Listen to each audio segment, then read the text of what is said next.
Hello everyone, আমি সায়ন আর আমি আজকে তোমাদের Python programming language beginner to advance level পুরোটা কমপ্লিট করব এবং এই ভিডিওটি সেই সিরিজের প্রথম ভিডিও। তো আজকে এই ভিডিওতে আমরা পাইথনের ইন্ট্রোডাকশন দেব যে পাইথন জিনিসটা আসলে কি। তো চলো শুরু করা যাক। তো পাইথন প্রোগ্রামিং ল্যাঙ্গুয়েজ,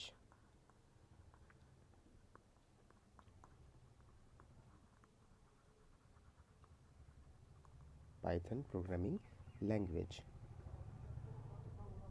সো নাম থেকেই বোঝা যাচ্ছে এটা একটা ল্যাঙ্গুয়েজ যেটা কম্পিউটারের সাথে ইন্টারাকশন করতে সাহায্য করে। এটা একটা মিডিয়াম অ্যাকচুয়ালি আমরা বলতে পারি। ওকে, যেমন হিউম্যান একটা হিউম্যান আর একটা হিউম্যানের সাথে কিসের থ্রু ইন্টারাকশন করে? ল্যাঙ্গুয়েজের থ্রু, তাই না? একটা হিউম্যান আর একটা হিউম্যানের সাথে ইন্টারাকশন কিভাবে করে?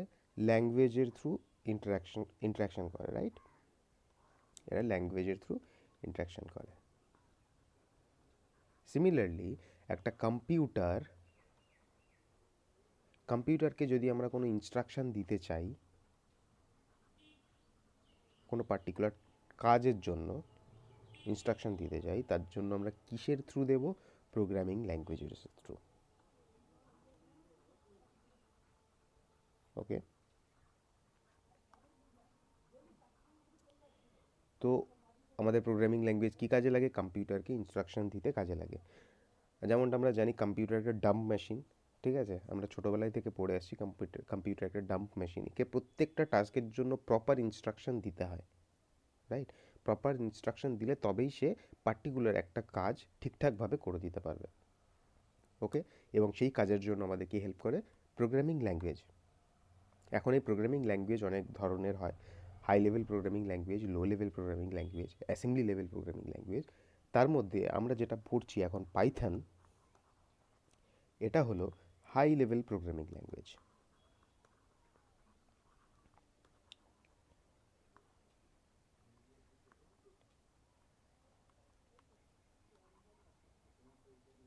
High level programming language. Okay, তো হাই লেভেল প্রোগ্রামিং ল্যাঙ্গুয়েজ এগুলো ইজি, মানে হিউম্যানদের জন্য ইজি, ইজিলি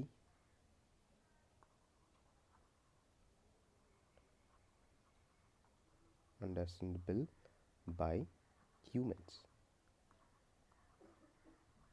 ওকে, সো এই ল্যাঙ্গুয়েজগুলো হিউম্যানস মানে মানুষ যারা আছে তাদের জন্য সহজে বোধগম্য, ঠিক আছে? সহজে এরা বুঝতে পারে। বাট মেশিন এই ল্যাঙ্গুয়েজটাকে সহজে বুঝতে পারে না। তাই মেশিন যাতে এই ল্যাঙ্গুয়েজটাকে সহজে বুঝতে পারে তার জন্য আমরা ইন্টারপ্রিটার ইউজ করি বা কম্পাইলার ইউজ করি। এবং এই ইন্টারপ্রিটার বা কম্পাইলার এই হাই লেভেল প্রোগ্রামিং ল্যাঙ্গুয়েজটাকে মেশিন কোডে কনভার্ট করে, যে তারপরে সেই কোডগুলো মেশিন এক্সিকিউট করতে পারে, সেই জিনিসগুলো মেশিন বুঝতে পারে। ওকে, তো তার মানে কি? তার মানে আমাদের কম্পাইলার বা ইন্টারপ্রিটার আমাদের এই হাই লেভেল ল্যাঙ্গুয়েজটাকে মেশিন কোডে কনভার্ট করে। তো পাইথনের মধ্যে মেনলি কি হয়? পাইথনে আমরা যে কোড লিখি, পাইথন কোড,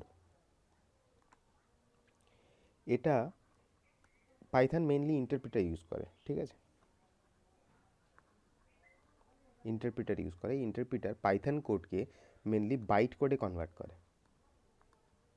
ওকে, এই বাইট কোড পিভিএম কি করে? পিভিএম মানে পাইথন ভার্চুয়াল মেশিন, এই বাইট কোডকে এক্সিকিউট করে, রাইট? এক্সিকিউট করে। তো এটাই হচ্ছে মেনলি আমাদের পাইথন প্রোগ্রামিং ল্যাঙ্গুয়েজের এক্সিকিউশনের ফ্লো। এর থেকে বেশি জানার দরকার নেই, অনেক ডিটেলস এটা ডিসকাস করা যায়। এর জন্য যখন মেনলি আমরা কম্পাইলার ডিজাইন পড়ি, ঠিক আছে, তখন আমরা এই জিনিসগুলো দেখি যে এক্স্যাক্টলি কোত্থেকে গিয়ে কোথায় কীভাবে এরার হ্যান্ডলিং, এরার ডিটেকশন হয়, সিনট্যাক্স অ্যানালিসিস হয়, অনেক রকম ফেজ আছে কম্পাইলারের। তো এই জিনিসগুলো এখানে অত ডিসকাস করার দরকার নেই, জাস্ট একটা ওভারভিউ জেনে রাখো যে পাইথন কোড ইন্টারপ্রিটার সেটাকে কী করে? বাইট কোডে কনভার্ট করে এবং পাইথন ভার্চুয়াল মেশিন সেটাকে এক্সিকিউট করে। ওকে, আই থিঙ্ক এই পর্যন্ত সবার ক্লিয়ার। নাও এখন প্রোগ্রামিং ল্যাঙ্গুয়েজ দুই ধরনের হয়। এক হচ্ছে স্ট্যাটিক্যালি টাইপড বা স্ট্যাটিক টাইপড প্রোগ্রামিং ল্যাঙ্গুয়েজ, একটা dynamic typed programming language. So Python যেটা আমরা ইউজ করি সেটা হচ্ছে dynamic typed. Okay, dynamic type programming language. So static typed and dynamic টাইপের মানেটা কি? এর মানে হচ্ছে ডাইনামিক টাইপ মানে রান টাইমে মেমোরি অ্যালোকেট করে। এই জিনিসটা এখন বুঝতে পারবে না, রান টাইম মেমোরি অ্যালোকেশন। ওকে, সো এ কী করে? রান টাইমে মেমোরি অ্যালোকেট করে। স্ট্যাটিক টাইপ যেটা প্রোগ্রামিং ল্যাঙ্গুয়েজ আছে সেটা কম্পাইল টাইমে মেমোরি অ্যালোকেট করে। ওকে, যেমন হচ্ছে সি ল্যাঙ্গুয়েজ। সি ল্যাঙ্গুয়েজ এ কী করে? কম্পাইল টাইমে মেমোরি অ্যালোকেট করে, তাই এটাকে আমরা স্ট্যাটিক টাইপ প্রোগ্রামিং ল্যাঙ্গুয়েজ বলি, যার জন্য এটা কম্পাইল টাইমে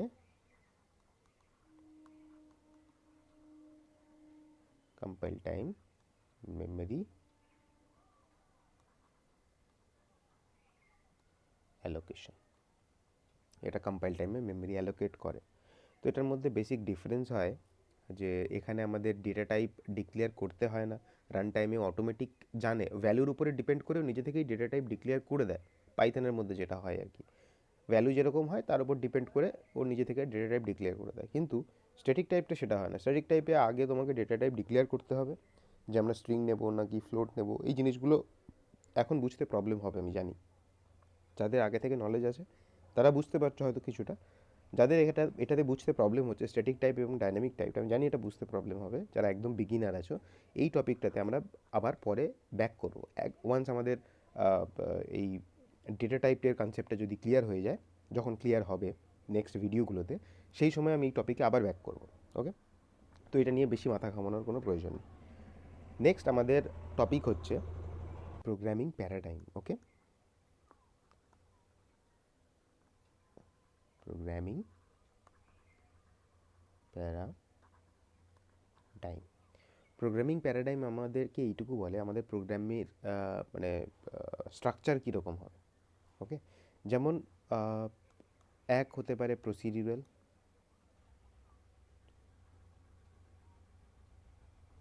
প্রসিডিউরাল এখানে আমরা মেনলি স্টেপ বাই স্টেপ ইনস্ট্রাকশনের উপরে মেনলি ফোকাস করি। ওকে, স্টেপ বাই স্টেপ ইনস্ট্রাকশন, তারপরে আমাদের প্রোগ্রামিং ল্যাঙ্গুয়েজের প্রসিডিওর কী হবে সেইগুলোর উপরে মেনলি ফোকাস করে থাকি এখানে। এর একটা এক্সাম্পল হচ্ছে সি ল্যাঙ্গুয়েজ। ওকে, নেক্সট হতে পারে অবজেক্ট ওরিয়েন্টেড। ওকে, এর এক্সাম্পল হলো জাভা বা C++। ঠিক আছে, এইটাকে আমরা কি বলি? Object oriented programming language. Procedural programming language আগে ইউজ হতো, তারপরে আমরা অবজেক্ট ওরিয়েন্টেড প্রোগ্রামিং ল্যাঙ্গুয়েজ আমাদের কাছে ইন্ট্রোডিউস করা হয়েছে। এতে কি হয়েছে না, প্রসিডিউরালের অনেক রকম প্রবলেম ছিল, সেগুলোকে সলভ করা হয়েছিল। অবজেক্ট ওরিয়েন্টেডের মধ্যে মেন যে পিলারগুলো আছে সেগুলো, যে চারটে মেন পিলার আছে সেগুলো ইন্ট্রোডিউস করা হয়েছে। এক হচ্ছে ইনহেরিটেন্স, অ্যাবস্ট্রাকশন, পলিমরফিজম আর এনক্যাপসুলেশন। এই চারটে মেন পিলার ওখানে ইন্ট্রোডিউস করা হয়েছিল। নাও এখন পাইথন যেটা, পাইথন হচ্ছে প্রসিডিউরালের মধ্যেও আমরা বলতে পারি, অবজেক্ট ওরিয়েন্টেডের মধ্যেও বলতে পারি। পাইথন কিন্তু দুটোই সাপোর্ট করে, তাই আমরা পাইথনকে মাল্টি প্যারাডাইম বলতে পারি। ওকে, পাইথনকে আমরা কি বলতে পারি? Multi paradigm. তার মানে পাইথন অবজেক্ট ওরিয়েন্টেডও সাপোর্ট করে এবং প্রসিডিউরালও সাপোর্ট করে, তাই আমরা পাইথনকে মাল্টি প্যারাডাইম বলে থাকি। ওকে, তো এই গেল আমাদের বেসিক পাইথনের একটা ওভারভিউ। ঠিক আছে, এখন আমরা দেখব পাইথন আমরা কিভাবে ইনস্টল করব। ঠিক আছে, পাইথন আমরা কিভাবে কোড লিখব এবং কিভাবে সেটা এক্সিকিউট করব, এবং তার জন্য আমাদের কী কী সফটওয়্যার প্রয়োজন। প্রথমত আমি আজকে যেটা দেখাবো, ইনস্টলেশন অফ পাইথন। পাইথন কীভাবে আমরা ইনস্টল করব সেটা আমরা দেখব ফার্স্ট অফ অল। সেকেন্ড যেটা দেখব, ইনস্টল অ্যান আইডিই। আইডিটা আমি আজকে করাবো না, ঠিক আছে, এটা নেক্সট ভিডিওতে হবে। ওকে, আইডি যেমন একটা ভিএস কোড, একটা আইডি, ভিএস কোডের নাম অনেকেই শুনেছো। এটা একটা আইডি। আইডি মানে একটা টেক্সট এডিটরের মতো বলতে পারো, বাট অনেক অ্যাডভান্সড। সেটার মধ্যে কোডিংয়ের জন্য স্পেশালি ডিজাইন করা ওটা, ঠিক আছে। তো ওর মধ্যে আমরা কোডিংয়ের সমস্ত রকম সুন্দরভাবে স্ট্রাকচার করা থাকে, মানে কোডিংয়ের জন্য একটা সুইটেবল এনভায়রনমেন্ট ওটা। ওকে, নর্মালি তোমরা টেক্সট এডিটারেও করতে পারো। আজকে যেটা আমি দেখাবো, টেক্সট এডিটারে একটা কোড রান করবো, এটাকে আমরা সোর্স কোড বলি। সেই সোর্স কোডটাকে আমরা এক্সিকিউট করব টার্মিনালের থ্রু, ঠিক আছে। তার আগে আমি একটা জিনিস আগে ডিসকাস করা হয়নি, যেটা আমি ডিসকাস করে দিই, সেটা হচ্ছে এক্সটেনশন, ঠিক আছে। এক্সটেনশন হচ্ছে পাইথনে আমাদের যে কোনো ফাইল যখন আমরা সেভ করব, সোর্স কোডের ফাইল, সেটাকে আমাদের নেম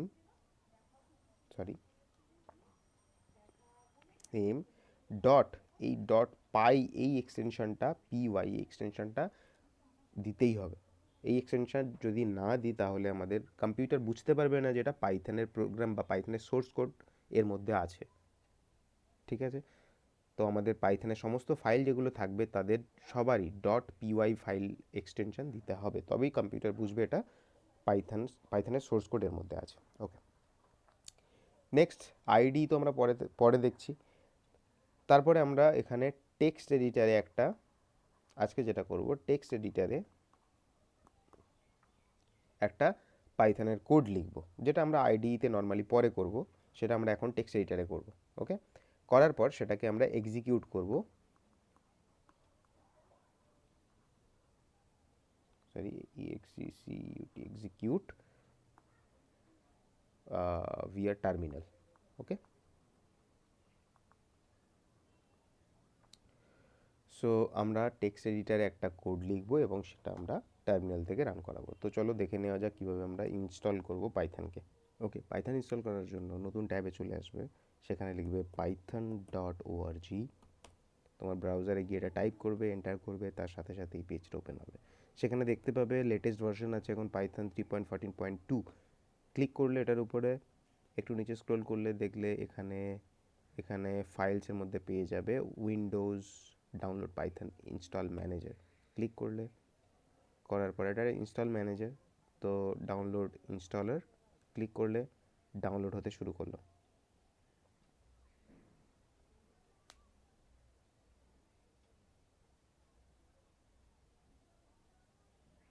ওকে, ডাউনলোড হয়ে গেছে, তো এটাতে ক্লিক করো।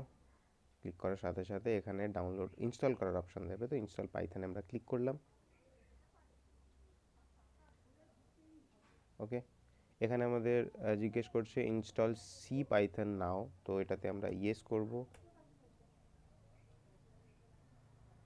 তো এখন পাইথন আমাদের এখানে ভিউ অনলাইন হেল্পের জন্য চাইছে, জিজ্ঞেস করছে, তো আমরা এন্টার করে নো করে দেবো ওটা।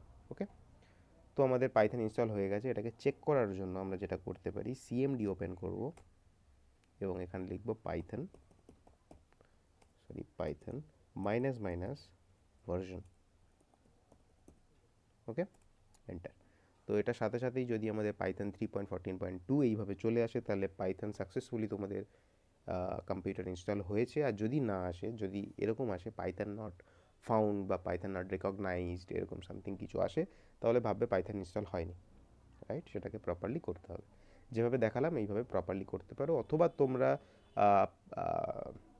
মাইক্রোসফট স্টোর আছে এখানে, মাইক্রোসফট স্টোর থেকে তোমরা ইনস্টলও করতে পারো। ওকে, তো আমাদের পাইথন ইনস্টল হয়ে গেল। এখন আমরা দেখব যে আমরা একটা কোড কিভাবে এক্সিকিউট করাবো। সো ফার্স্ট ফাইল ম্যানেজারে যাই, সিএমডিতে দেন পরে যাব। ফাইল ম্যানেজারের মধ্যে এখন আমরা দিস পিসির মধ্যে এখানে গেলাম। তো এখানে আমাদের অলরেডি একটা ফাইল আছে ফার্স্ট ডট পিওয়াই বলে। আমরা আর একটা এখানে ফাইল ক্রিয়েট করে নেব। কীভাবে করব, নোটপ্যাডে যাব, যেহেতু আমরা আজকের এটা নোটপ্যাডে করছি, তো নোটপ্যাড, এখানে গিয়ে আমরা একটা প্রোগ্রাম লিখব, প্রিন্ট, একদম বেসিক একটা প্রোগ্রাম, একটা প্রিন্ট স্টেটমেন্ট, কিছু একটা প্রিন্ট করানোর জন্য। This is my first first program. Okay, এটা আমার ফার্স্ট প্রোগ্রাম, এটা আমি প্রিন্ট করব, রাইট? কীভাবে? এবার এটা আমি তো লিখে নিলাম প্রোগ্রামটা, এটাকে সেভ করতে হবে। যখনই সেভ করছি অবশ্যই তোমাদের এক্সটেনশন মেনটেন করতে হবে, তো এটা অল ফাইলস করবে, সেভ অ্যাজ টাইপ যেটা আছে এটা অল ফাইল করবে, করার পর এখানে ডট টিএক্সটি যেটা আছে এটাকে সরিয়ে ডট পিওয়াই। ওকে, এবং এটা ডি ড্রাইভের মধ্যে ডেটার সাথে আমি সেভ করলাম, সাথে সাথে এটা এবারে কেটে দিতে পারি, দেখো এটা সেভ হয়ে গেছে। ওকে, নামটা আমরা তখন চেঞ্জ করা হয়নি, সরি ফর দ্যাট। নামটা আমরা এখন চেঞ্জ করে দিচ্ছি, নাম তুমি যা খুশি দিতে পারো, abc ডট পিওয়াই। ওকে, সো এবার এটাকে আমরা কি করব? এক্সিকিউট করব। কিভাবে এক্সিকিউট করব? ওপরে যে পাথ সেকশন আছে এখানে গিয়ে সব কিছু সরিয়ে সিএমডি লিখে এন্টার প্রেস করব, তাতে কমান্ড প্রম্পট খুলে যাবে ওই পার্টিকুলার ডিরেক্টরিতে। তার সাথে সাথে আমাদের এখানে লিখতে হবে পাইথন ABC, তোমার ফাইল নেম যেটা দেওয়া হয়েছিল ডট পিওয়াই। এটা লেখার সাথে সাথে এন্টার প্রেস করব এবং আমাদের প্রোগ্রাম রান করে গেছে, এবং তার মধ্যে আমি যেটুকু প্রিন্ট করতে বলেছিলাম, আউটপুট শো করাতে বলেছিলাম, সেইটুকু এখানে শো করিয়ে দিয়েছে। This is my first program. Okay, তো আজকে ভিডিও এই পর্যন্ত, এবং আমাদের নেক্সট ভিডিওতে আমরা নেক্সট টপিকগুলো নিয়ে ডিসকাস করব এবং পাইথনের অ্যাকচুয়ালি প্রোগ্রামের মধ্যে যাব, এবং আইডিটা অবশ্যই ইনস্টল করব, তারপরে আমরা প্রোগ্রামের মধ্যে যাব। ওকে, থ্যাংক ইউ।